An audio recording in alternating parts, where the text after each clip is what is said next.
Hello नमस्कार. The Toraskar डायरीमध्ये आपलं पुन्हा एकदा स्वागत आहे. तर आज मी इथे बनवते फरसबीची भाजी.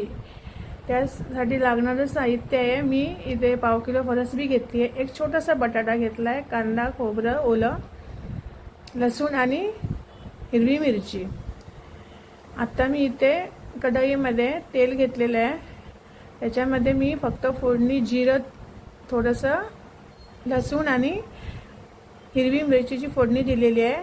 हे सगळं व्यवस्थित परतून घेतल्यानंतरच मी ह्याच्यामध्ये एक मीडियम साईजचा कांदा घ्यायचा, कापून तो घातलेला आहे. हा कांदा मऊसर झाल्यानंतर मी ह्याच्यामध्ये इथे फरसबी जी कापून ठेवली होती जरी बारीकच चिरायची आपल्याला, ते बटाटा आणि हे फरसबी एकदमच घालून घ्यायची आहे. आणि किंचितसं पाणी, जास्त नाही घालायचं आहे.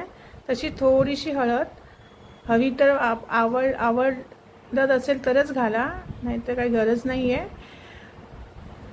बटाटा घालण्याचं एकच कारण आहे इथे की बटाट्याने ना भाजी चांगली मिळून येते, एकत्र होते. अशा प्रकारे मी हे सगळं मिळून घेऊन आता ह्याच्यावर मी ताटावर पाणी ठेवून झाकणावर व्यवस्थित ते 2 मिनटं शिजून घेते. जर कवळी भाजी असली ना तर ती चांगली शिजते, चवीला पण छान लागते. तर अशा प्रकारे आता मी इथे माझी भाजी शिजून झालेली आहे. शिजून झाल्यानंतरच मीठ घालायचं, कारण आधी घातलं ना ते जास्त पाणी सुटतं भाजीला. इथे चवीनुसार थोडंसं आपल्याला मीठ घालायचं आहे. आता इथे मीठ घातलेलं आहे या भाजीमध्ये, आणि मीठ घातल्यानंतर उघडीच ठेवायची आहे. उघडीच ओपन करूनच ती शिजून घ्यायची, परत सुकवायला द्यायची भाजी. आता इथे माझी भाजी व्यवस्थित सुकलेली आहे. तर दाबून घेतली की व्यवस्थित मिळून येते, म्हणून दाबायची थोडी चमच्यानेच आपल्या. आता माझी भाजी व्यवस्थित इथेही सुकून तयार झालेली आहे. याच्यामध्ये खोबरं, ओलं खोबरं किंवा आपण शेंगदाण्याचं कूट घालू शकतो, आपल्या आवडीनुसार तुम्ही घालू शकता. आणि व्यवस्थित परत मिसळून घ्यायची, व्यवस्थित मिक्स करून घ्यायची आहे. मिक्स करून घेतल्यानंतर लगेचच गॅस बंद करून झाकण मारून ठेवायचं आहे.